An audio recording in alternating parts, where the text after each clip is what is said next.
මේක පෘථූල ලෙස විග්‍රහ කරන්න කියලා කට්ටිය ඉල්ලලා තිබ්බා. මේක පෘථූල ලෙස විග්‍රහ කරනකොට ඕගොල්ලන්ට බරපැන වැටෙනවා. ඊට පස්සේදී තේරවාදයේ පෙර තේරවාදයේ තුලින් විමුක්තිය හොයන නිසා මේ ආකාස සංඥායතනය, නේව සංඥායතනය, ආකින්චායතනය මේ මොනවද කියලා තේරෙන්නේ නැති වෙනවා. ඒ වුණාට පොතේ තියෙන ධර්මාචාර විභාගයට අනිවාර්යයෙන්ම අවශ්‍ය වෙනෝ මේවා. ලියන්න කියලා. ලිව්ව වෙන. කියෙව්වත් වෙනවා. මොනවද කියලා දන්නේ නැති.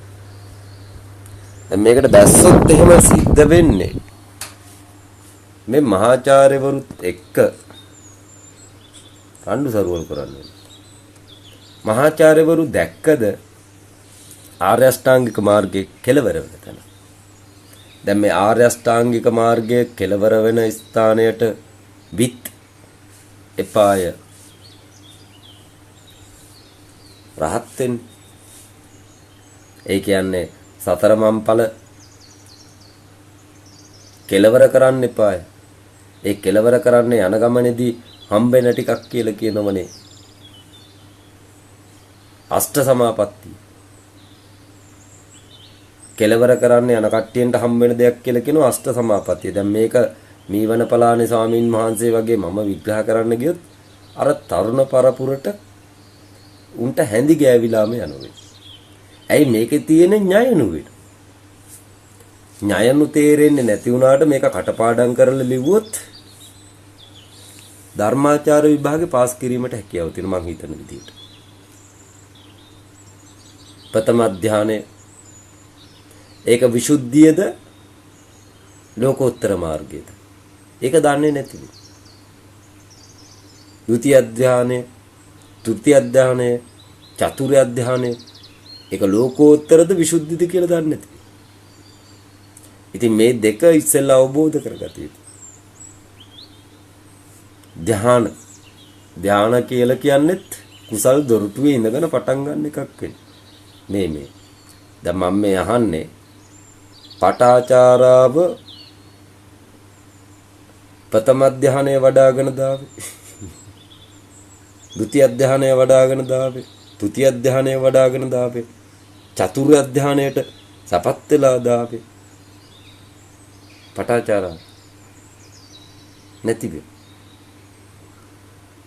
ප්‍රථම ද්විතීය තෘතිය චතුර්විද ධාන සියල්ල මේ කතාව කෙටි කරලා ගත යුතු වෙන කට්ටිය. කොතනද මේ ප්‍රථම ඵලය තියෙන්නේ? ප්‍රථම ඵලය තියෙන්නේ කොතනද?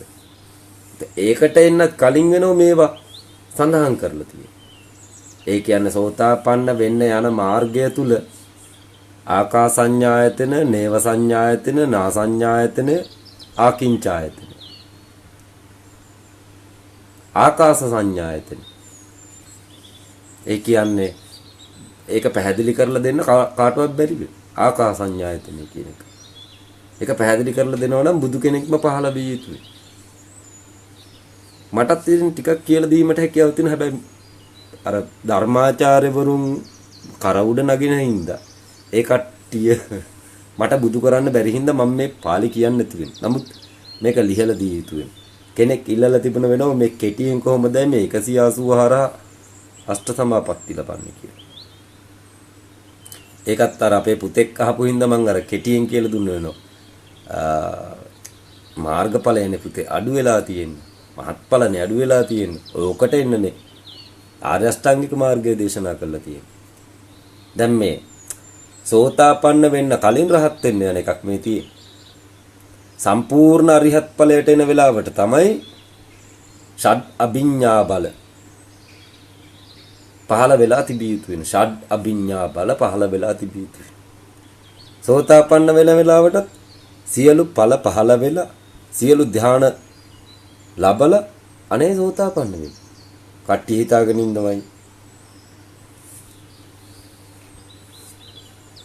මේක මේ පිළිවෙලකට ගිහිල්ලාම කරගන්න ඕන කිය. එහෙම හිතන්න එපා කියලා කියන චක්කුපාල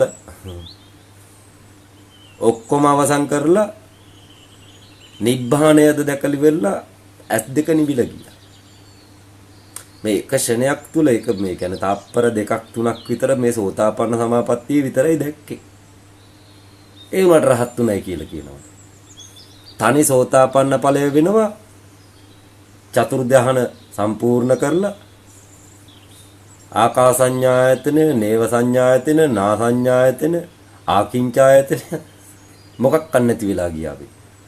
අවසානට අසඤ්ඤ උනේ නැති වෙන අරක මතක තියෙනවා. තාම අසන්න පුළුවන් වෙයි. කාටේ?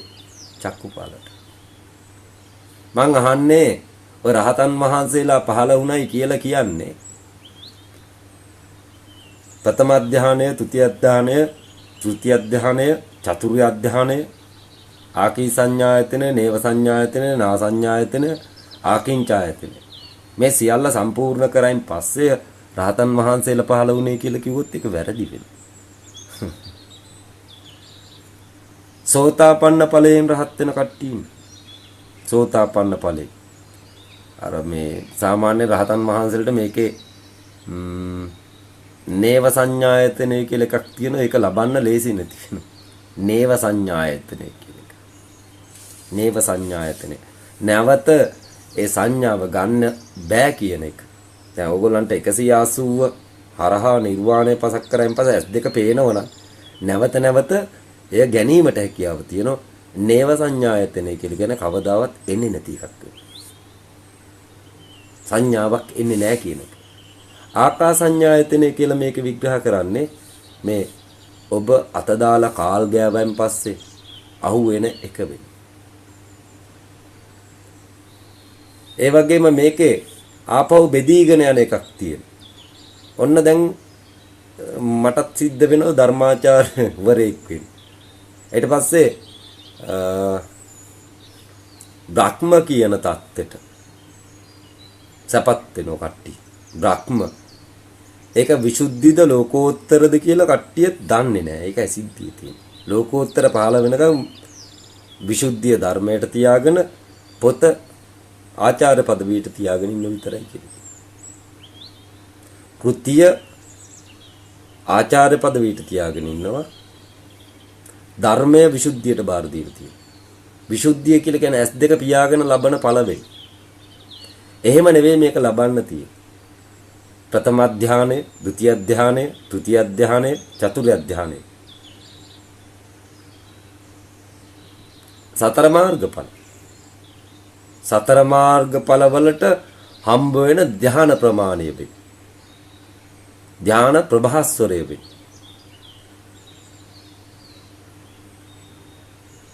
ඊට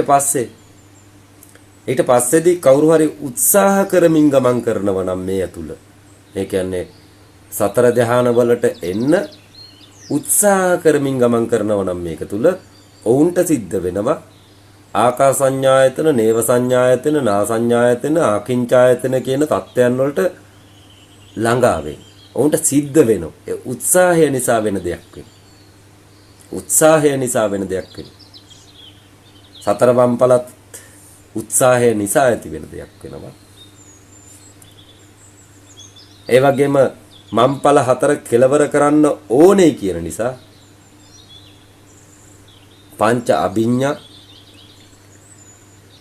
පංචවිද ලෝකෝත්තර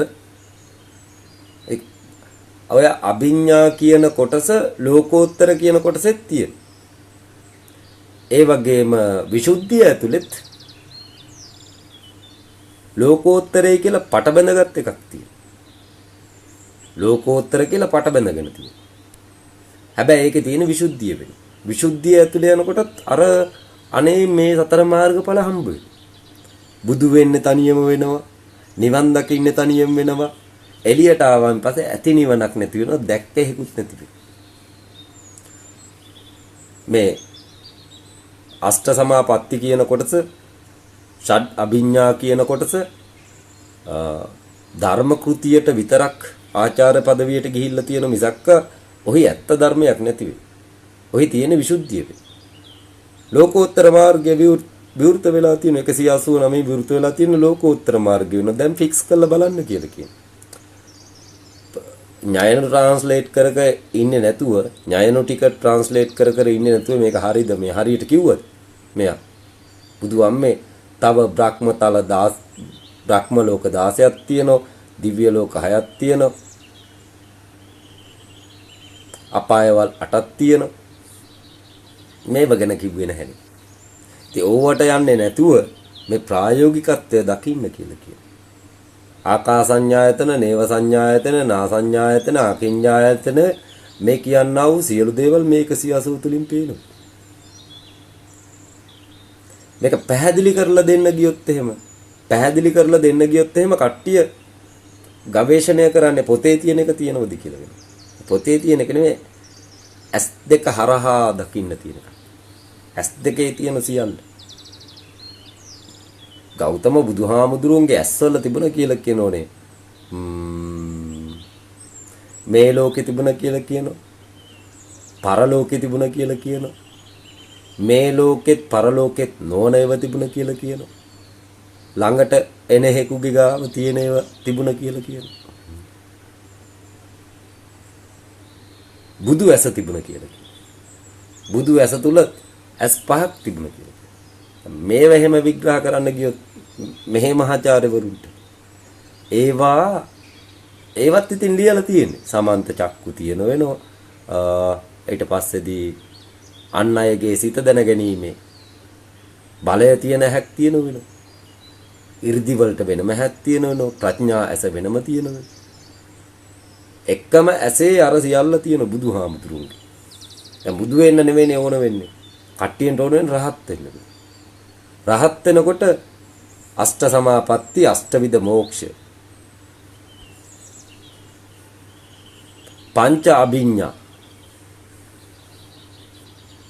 අභිඥා වලට සපත් වෙලා මේ සියලු ඵල නිමා කළ යුතු වෙනවා. අවසන් කළ යුතු. එහෙමයි ආරෂ්ඨාංගික මාර්ගයේ ලියලා තියෙන්නේ.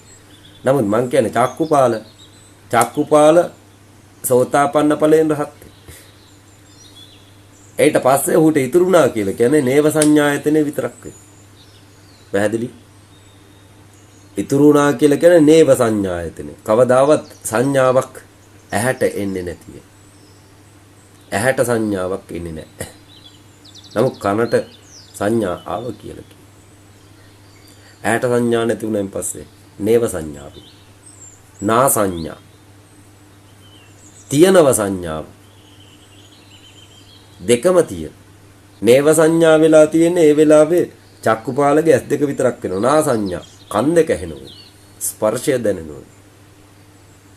පෙර මතකයන් මෙනෙහි කරලා බැලීමට හැකියාව තියෙන මිසක්ක මේ ලෝකේ දැකීමට හැකියාවක් නැති වෙයි. නේව සංඥා නා සංඥා දෙකම අතදරාගෙන ඉන්න පුළුවන් නම් එයා ඇවිල්ලා එක්ක රහතෙක් වෙනව නැත්නම් අනාගාමීක් වෙනවා. නේව සංඥා නා සංඥා අතේ තියාගෙන ඉන්න පුළුවන් නම් ආකින් සංඥායතන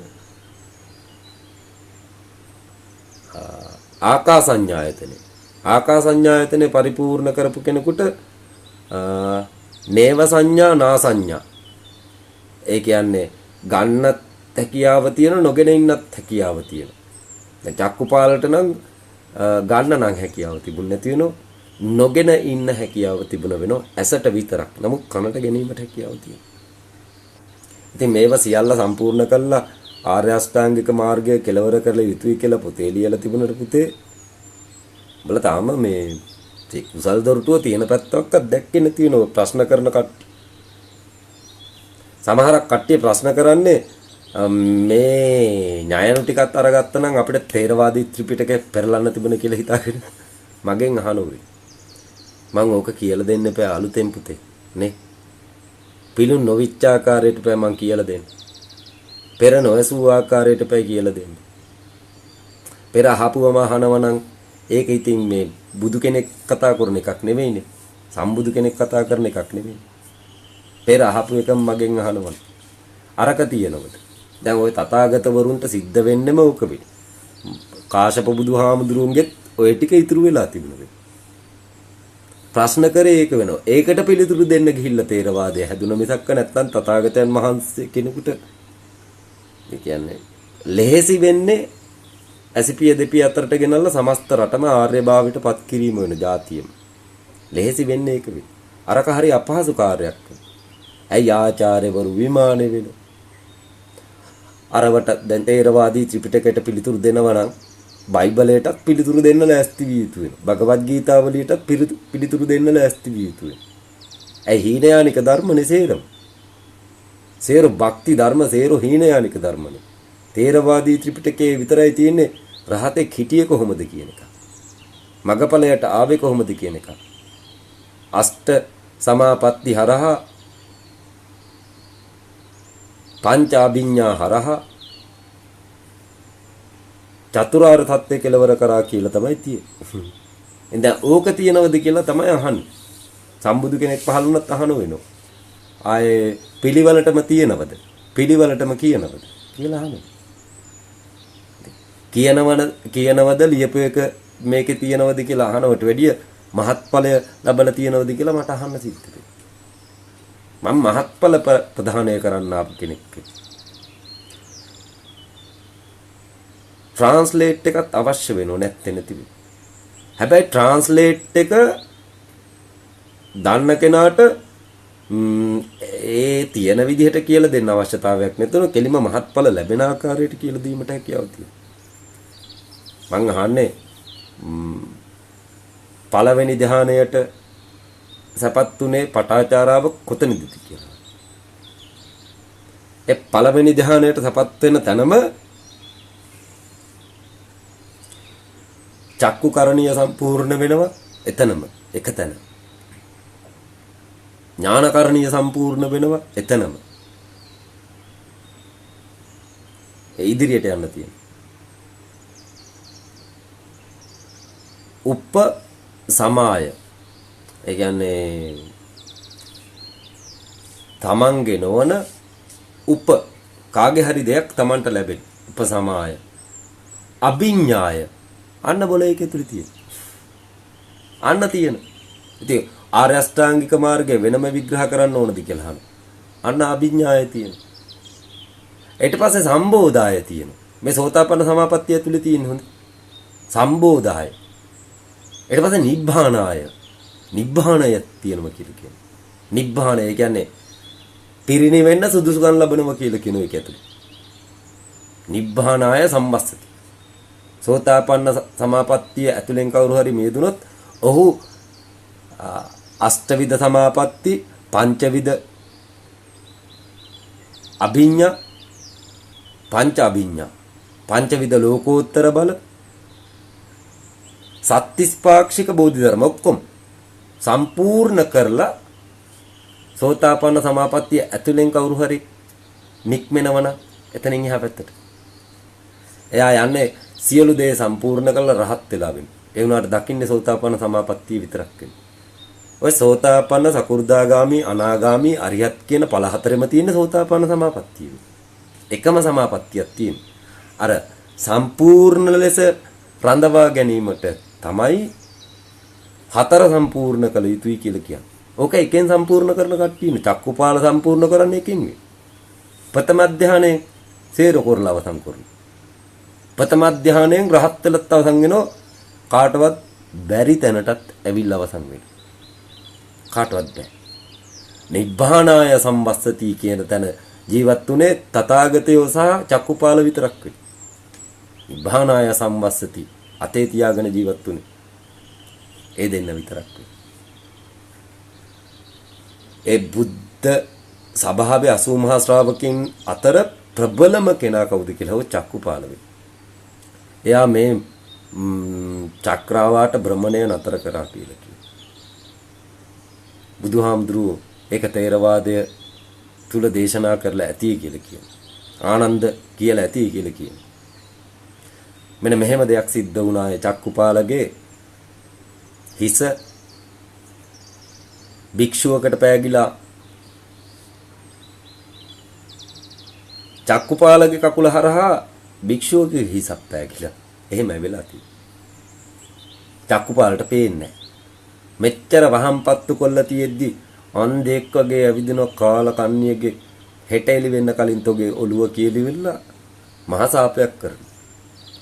ඕන දැන් අෂ්ටවිධ සමාපatti වලටපත් වෙච්ච කෙනාට පංචවිධ ලෝකෝත්තර බල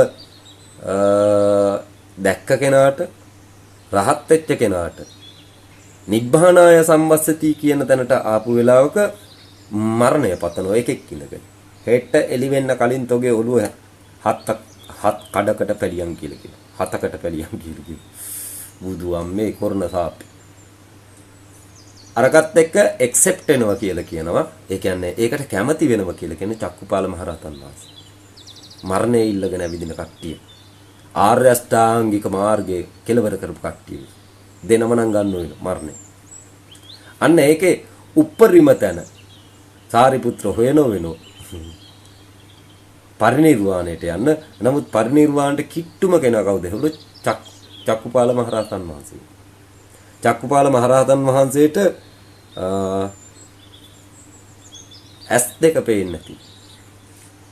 ඒක වැහිලා ගියා කියලා කියන්නේ තවත් බුද්ධ ශාස්ත්‍රයේ තුල වැඩවසන්න කිසිසේත්ම අවශ්‍යතාවයක් නැතුණු පේන්නේ නැහැ. මොකක්වත් පේන්නේ. බුදුහාමුදුරුවෝ නම් කියන ඔය රහත් එක්ක කියලා. අන්ධය කොහොමද රහත් වෙන්නේ? අන්ධය කොහොමද රහත් වෙන්නේ? නෑ එයා සෝතාපන්න වෙන වෙලාවේ ඇස් පෙනුන වෙනවා. ඒක හරහා ඇස් අන්ධ වෙලා ගියා වෙනවා. ඒකේ විපාකේ ඕගොල්ලන්ට මම පෙර දේශනා කරලා තියෙනවා. චක්කුපාලගේ විපාකේ තව දේශනා කරන්න බොහෝ තියෙනවා. නමුත් මූලික හරය මම දේශනා කරලා තියෙන කට්ටියට. මූලික හරය. ඒද ධර්මයට පෙරලලා දේශනා කරලා තියෙනවා. වෙදෙකුට පෙරලලා දේශනා කරලා තියෙනවා. ඒ වගේම වෙදෙක් ළඟට යන මිනිස්සෙක් යා යුතු විදිහත් ඒ තුල දේශනා කරලා තියෙනවා. මේ පාලි ට්‍රාන්ස්ලේට් කරන එක කරන්න කල් යන නිසා එය කෙරුවොත් එහෙම තේරවාදය මම නිර්මාණය කළ යුතු නිසා. තේරවාදය මම නිර්මාණය කළ යුතුයි. ඒක කිසි දින යථාර්ථයක් නෙවෙයි. ඒකට හේතුව මට රාජමාලිගා තිබුණ නැති වෙනවා. මම අබිනිෂ්ක්‍රමණය වෙලා චීවරයක් දාගත්තේ නැති වෙනවා. පිළිවෙලක් ඇතුව කට්ටිය අරගෙන ඉවිල්ලා තේරවාදය හදනවා නම් අවුරුදු 45ක් තිස්සේ ඉඳගෙන ඒ තේරවාදය තුලම සිටිය යුතුන ඒක හැදිය යුතුයි. ඒකටම බණ කිව යුතු වෙනවා. තේරවාදයම විග්‍රහ කළ යුතු වෙනවා. අනේ බුදුවරු පරිශීලනය කරන්නේ මහායානෙක. බුදුවරුන්ට මේක කියා ගන්න බැරුව අර තේරවාදයේ ආචාර්යවරු ආවන් පස්සේ ඒකට පිළිතුරු දෙනවා කියලා කියනවා. භගවත් ගීතාවලියේ ආචාර්යවරු ආවන් පස්සේ ඒකට පිළිතුරු දෙනවා කියලා කියනවා. ලෝකේ තියෙන සියලු දහම් හීනයානික වෙනවා. ලෝකේ තියෙන සියලු දහම් හීනයානික වෙනවා. බයිබලයේ පළවෙනි කිවිසුම ඒක දෙවෙනි කිවිසුමට වැඩිය ලොකු එකක්. ඒ වගේම සියලු කෘතිවල රජු කවුද කියලා අහුවොත් සියලුම ලෝකේ තියෙනා වූ සියලුම ධර්ම කෘතිවල රජු කවුද කියලා අහුවොත් පෙනුමට භගවත් ගීතාවලිය. ඒ තරම් විශාල කෘතියක් තවත් නැති වෙනවා. තේරවාදී ත්‍රිපිටකය ගණන් ගන්නවක්වත් නැහැනේ. භගවත් ගීතාවලිය ඇතුළට දැම්මම පස්සේ ගණන් ගන්නවක් නැති. බුදුන් ඉන්නව නම් රහතුන් ඉන්නව කියලා අහලා තියෙනවා. නැත්තම් ඉතුරු වී යුතුනේ භගවත් ගීතාවලිය වෙන. ඒක ලෝකේ තියෙන ලොකුම ධර්ම කෘතිය වෙන. ඉතින් මේ වගේ ප්‍රශ්න වලට තථාගතයෝ පිළිතුරු දීදී වුණ මිසක්ක තථාගතයන්ගේ මහා පරිනිබ්බාණය දැක නැගිටින කතාව කියලා දෙන්න කවුරුවත් හිටියේ නැති. කට්ටිය ඇවිල්ලාම ඇහුවේ කොහොමද ආර්ය අෂ්ටාංගික කාශ්‍යප බුදුහාමුදුරුන්ගේ ආර්ය අෂ්ටාංගික මාර්ගය ලියවිලා තියෙන්නේ මෙහෙම බෙක. ඔය කොහොමද මේක අවසන් කරන්නේ? ඊට පස්සේ ඒවට පිළිතුරු දෙන්න. නෑ. ඒවා ඒ ආකාරයෙන්ම තිබිය යුතු වෙන මහායාන සූත්‍රයේ තේරවාදයත් ඒ ආකාරයෙන්ම තිබිය යුතුයි. ඒක වරදක් නැති වෙයි. නමුත් පිළිතුරු නිතරම බුදුවරු දෙන්නේ පටාචාරාවට කිව්වද කියලා අහනවා. අෂ්ට සමාපatti වලටපත් වෙලා වරෙන් වගේ ගාවට කියනවා. අඩු ගානේ පළවෙනි ධ්‍යානයක් අප්පුරාගෙන වරෙන් දුවේ සිල් රෙද්දක් දාගෙන කිව්වද කියලා නැති වෙන්නේ. ඇය අභිඥා බල ලබන්නේ බුදුන්ගේ ගාවදීම වෙනවා. එක තැන ලබන වෙනවා අභිඥා බල. සෝතාපන්න වෙනකොට අභිඥා බල ලබන වෙනවා. අෂ්ට සමාපatti අෂ්ටවිධ මෝක්ෂ පංචවිධ ලෝකෝත්තර බල සියල්ල ලැබෙනවා. සෝතාපන්න ඵලය තුල. ඒට සද්ධා සම්පන්නව ඉන්නම නම් ඒ කියන්නේ දැන් අවලෝකීතේශ්වරනේ මෙතන පහළ වෙලා ඉන්නේ. දැන් අතන සෝතාපන්න වුණේ අඟුලිමාල සෝතාපන්න වෙනවා, පටාචාරාව සෝතාපන්න වෙනවා. එකතන රහත් වෙන්නේ නැති වෙන්නේ. ඒ මගපල හතර දෙන්නේ කොටස් හතරකට වෙන්නේ. මගපල හතර දෙන්නේ සමහරක් කට්ටියන්ට එක ෂොට් එකට දෙනව නැති වෙනවා. දුන්නයින් පස්සේ එක්ක ඇස් අන්ධ වෙනව නැත්නම් ඉතින් සද්ධාවේ උපරිමය වෙනවා. නැත්නම් ඉතින් ළඟම මරණය තියෙනවා. එක ෂොට් එකෙන් අරිහත් රහත් වුණොත් එහෙම ගිහි ජීවිතය තුල නම් ඉඳීමට හැකියාව තිබුණා කියලා කියන්නේ බුදුන් ඉන්න නිසා. ගිහි ජීවිතේ ඉන්න තහනම් වෙන කවුරු රහත් වුණා වරෙන් කියන මෙහාට මමත් ඉන්නේ මෙහෙ. ගිහි ජීවිතය තුල ඉන්න එපා රහත් වෙලා. ගන්න වෙන කට්ටිය ළඟට. ඒ ආරක්ෂාවට ගන්න එකක් වෙනවා. නැත්තම් ගිහි ජීවිතය තුල හිටියොත් මරණොයි. රහතුන් ගිහි ජීවිතය තුල හිටියොත් මරණොයි.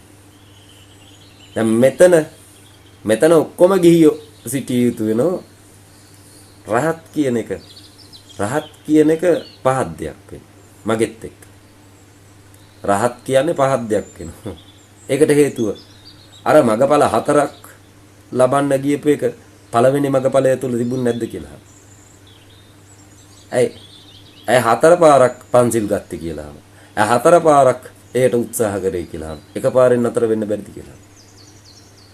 එකපාරෙන් නතර වෙන්න එදා කට්ටියන්ට හැකියාව නොතිබුණාට මං අද අර නතර වෙච්ච තැන හැමතැනම තියෙනවයි කියලා. ඒ සියල්ලටම එකපාරක්ක තියෙන්නේ කියලා. මේ සරල කළ අවසන් වෙන්නේ. ආරෂ්ඨාංගික මාර්ගය 180 හරහා කෙලවර වෙනවා. චක්කුකරණී ඥානකරණී උපසමාය අභිඥාය සම්බෝධාය නිබ්බානාය සම්වස්සති. ඔය හත සම්පූර්ණ වෙනකොට මහත් ඵලය S2 ඉස්සරහා තියෙනවයි කියන්නේ. මහත් ඵලය. මහත් ඵලයට සපත් වීම සඳහා තේරවාදී ත්‍රිපිටකය දේශනා කරාවිල. පෙර බුදුන්ගේ ගාව තිබිච්චේව ඔය බුදුන්ගේ ගාව නැද්ද කියලා අහපු නිසා තථාගතයන් වහන්සේ ඒක දේශනා කරාවිල. එයත් බුදු කෙනෙක්, ඔහෙත් බුදු කෙනෙක්. කාශ්‍යප බුදුනුත් බුදු කෙනෙක්, ඔබ වහන්සේත් බුදු කෙනෙක්. ඔබ වහන්සේත් මේක දේශනා කළ යුතුයි නේද කියලා කිව්වන් පස්සේ දේශනා කරා කියලා කිව්වා. නමුත් ඒ හරි විඩාවක්. මෙතන පහළ වෙලා තියෙන්නේ සර්වතථාගත වෙනවා. සර්වතථාගත කියනවා අර ඇති වෙලා නැති වෙලා යන්නා වූ සෝතාපන්න සමාපත්තිය ස්ථාවර තැනක තියෙනමයි කියනවා. අස්ථාවර නොවන ස්ථාවර තැනක තියෙනමයි කියලා කියනවා. ඒක කියන්නේ අනේ දෙයනේ මේ තේරවාදී ත්‍රිපිටකය විග්‍රහ කරාවිනු මේ ගෲප් එක ඇතුලේ. සම්පූර්ණයෙන් විග්‍රහ කරාවි. ඒකට ඇවිල්ලා තිබුණේ ධර්මාචාර උපාධිය කරපු කෙනෙක්. 180 අග්‍ර ශ්‍රාවක ඇවිල්ලිවෙලා මං ඕවා ගැන හෙව්වේ නැති වෙයි. ඒ වුණාට මෙයා මේව ගැන කතා කරාවිනු. මේ තේරවාදී ත්‍රිපිටකය තුල තියෙනා වූ සියලු දේවල් 180 තුල තියෙනවයි කියලා කෑ ගහ කිව්වෝ. කෑ ගහ කිව්වෝ ලෝකෙටම. ඒ වගේම ඔහු මෙහෙම කතාවක් කිව්වෝ. සියලු භික්ෂුන් වහන්සේලා චීවර ගලවල 180ට ඇඳගත යුතුයි කියලා කිව්වෝ. ඒක කොහොමද අඳින්නේ කියලා තේරෙන්නේ නැති. ඒ වුණාට එයා කිව්වෝ. අවසානට එයා ගිහිල්ලා චීවරේ දාගත්තා. සියලු දෙනාට කිව්වා චීවර ගලවල 180ට ඇඳගන්න. ඒක අඳින විදියක් තේරෙන්නේ නැති. අවසානට එයාට සිද්ධ වුණේ මිනිස්සුන්ට ඒ කියන්නේ භික්ෂුන් වහන්සේලාට අඳවන්න ගිහිල්ලා එයාට ඒ රෙද්ද කපල මහල තනියෙන් ඇඳ ගන්න සිද්ධ වුණා. මං හදන්න ආවේ සාරිපුත්‍රල මොග්ගල්ලානල මං හදන්න ආවේ ලෝකේ අරිහත් බුද්ධ බලයෙන් පච්චේක බුද්ධ බලයෙන් ඔබ්බේ තියෙනා වූ විශයක්. මම වගේ කෙනෙක් තේරවාදිකෙක් දකින්නව නම් මේ කාල සීමාව තුල දකින්නව හැරෙනකොට තව අවුරුදු 30කින් පස්සේ තේරවාදිකෙක් හොයාගන්නවක් නැති. තේරවාදිකෙක් හොයාගන්න මොනවද මං ඔය කියව කියලා අහන කට්ටිය දැනටත් ඉන්නවා. අර තරුණ පරපුරට ඥායනු වැඩි වුණාන් පස්සේ උන්ගේ මොලේ කචල් වෙන නිසා ඕව හොයන්නේ නැතුව කෙලින්ම කෙටිම මගවල් වර්තමාන වචන මං ඔවුන්ට හානියක් නොවෙන්න ඒ වගේම ධර්මාචාර්යවරුන්ට ගරු ස්වාමීන් වහන්සේලාට සියලු දෙනා කැමැති අසන ප්‍රශ්නවලට ඔය උඩින් පිළිතුරු දුන්න වෙන්නේ. මේක තරුණ ප්‍රජාවට ඒ වගේම වෙනත් ආගමකට මම මේක දෙන්න ගියොත් අෂ්ට සමාපත්තිත් මේකේ තියෙනවයි කියලා කිතුණුවෙකුට දෙන්න ගියොත් එහෙම ඌ අහන මේ මොනවද? එහෙම නොවෙන. සම්බුදුවරු ලෝ පහළ වෙන්නේ මහත්ඵලය අසුරක් ගහන ෂනේ දෙන්න පුළුවන් හැකියාව තියාගෙන. ගන්න පුළුවන් කෙනාට දෙන්න උන් දන්නු. ගන්න පුළුවන් කෙනාට. සමහරක් වෙලාවට වහලා දෙන්න. පේන්නේ නැති වෙන්න දෙනව මහත්ඵල. මහත්ඵල පේන්නේ නැති වෙන්න දෙන්න. දෙන එක දෙනවයි දකින්න කට්ටියත් උස්සන ටක් ගාලා උස්සන කියලා කිය අතත් උත්සවල ගන්න ඕනේ මහත්ඵලය දීලා. ඒ කට්ටියට කියන්නේ නැති වෙනවා අර උඹලා දැක්කේ සෝතාපන්න ඵලය කියලා. කියන්නේ නැති වෙනවා. සෝතාපන්න වෙන්න සුදුසුකම් ලැබපු උන් එතනින් තෝරගත්ත වෙනවා. එතන භෞතික විද්‍යාඥයින් තෝරගත්ත වෙනවා, පඬිතීන් තෝරගත්ත වෙනවා. ඒ වගේම මහත්ඵල ලැබපු උනුත් ශනිකව තෝරගත්ත වෙනවා. ප්‍රශ්නයක් අහනවා ශනිකව පේන සමත්තේ මොන හරි දෙයක් පෙන්නලා. පේන ටිකේ මොන හරි දෙයක් පෑ විශේෂ දෙයක් පෙන්නලා ප්‍රශ්නයක් අහන. අහුවෙන් පස්සේ ඒක පේන විදිය අහන. ඔබට පේන විදිය මේක වෙනෝ. තවත් කෙනෙකුට පේන විදිය තවත් විදියක් වෙනවා. කියන්න මේ දෙකෙන් මේක පේන විදිය සහ මේක නොපෙනෙන විදිය. ඉස්සෙල්ලා කියන මේක පේනවද නැද්ද කියලා. ඔව් පේනවා කියලා අත උස්සන. වැඩිම පිරිසක් අත උස්සනෝ භෞතික විද්‍යාඥයෝ ඇවිල්ලිවිල්ලා ඒක කනෝවේ. නැත්තම් අර සෝතාපන්න සමාපත්තිය දිහා ගොඩක් වෙලා බලාගෙන ඉන්න. තප්පරයකට හරිය නිකන් අස්සකෙන්දකින් ගෑවිලා ගියත් ඇති වෙයි. සම්බුදුවරු බුදුවරු සෝතාපන්න වෙන කෙනා දන්නවද? දැන් ආනන්දත් සෝතාපන්නෙක් වෙනවා. ආනන්ද සෝතාපන්න වෙලා ඉන්නව කියලා දන්නේ තථාගතයෝ විතරක්. ආනන්ද සෝතාපන්න වෙලා ඉන්නව කියලා දන්නේ තථාගතයෝ විතරක්. ආනන්ද දකි සෝතාපන්න ඵලෙ. ඒ මහත් ප්‍රීතිය තියෙන එකක් වෙනවා. දැන් ස්ථාවර වෙලා නැහැ. ඒක නැති වෙලා ගිහිල්ලා. මතකයි වෙච්ච තැන මතකයි. සෝතාපන්න වෙච්ච තැන මතකයි. අෂ්ට සමාපatti පංච අභිඤ්ඤා සත්‍තිස් පාක්ෂික බෝධි ධර්ම පසක් කරපු බව මතකයි. දැන් අමතක වී ඇති පාටයි. ඒ තථාගතයන් වහන්සේ ගාව ආනන්ද ඉද්දි වෙන. නමුත් මෙය සම්පූර්ණ කරන තථාගතයන්ගේ පරිනිර්වාණයෙන් පස්සේ ආනන්ද සම්පූර්ණ කරනවා. ඒ කියන්නේ සෝතාපන්න ඵලය ස්ථාවර කර ගැනීම. ලැබූ ඵලයක් ස්ථාවර කර ගැනීමක් රහත් වීම කියලා කියනවා. මහත් ඵලය මුලින් ලැබෙන මහත් ඵලයත් කෙලවරේ තියෙන මහත් ඵලයත් පළවෙනි ධ්‍යානයත් චතුර්ථ ධ්‍යානයත් දෙකම එකක් වෙනවා. සෝතාපන්න ඵලයත් අරහත් ඵලයත් දෙකම එකක් වෙනවා. නමුත් අර ලැබූ ඵලය නතර කරගන්න පුළුවන් වෙන්නේ අරහතෙකුට පමණක් වෙනවා. ලැබූ ඵලය නැති වෙලා තියෙන්නේ සෝතාපන්නෙකුට. ඵල දෙක වෙනස් නැති වෙයි. ඵල නතර කරගන්න යනවනම් කෙනෙක් මේ වෙලාවේ අර තේරවාදී ත්‍රිපිටකය ඇතුළට බහින්න නැතුව ඇත්ති තරම් ඇසිපිය ගහන්න කියලා කියනවා මේ කතාව අහගෙන. ඇත්ති තරම් ඇසිපිය ගහන්න කියලා කියනවා මේ කතාව අහමින් ඇසිපිය ගහන්න කියලා කියනවා. ඔබටත් සත්‍තිස් පාක්ෂික බෝධි ධර්ම ඇස් දෙක ඉස්සරහා ප්‍රත්‍යක්ෂ කිරීමට හැකියාව.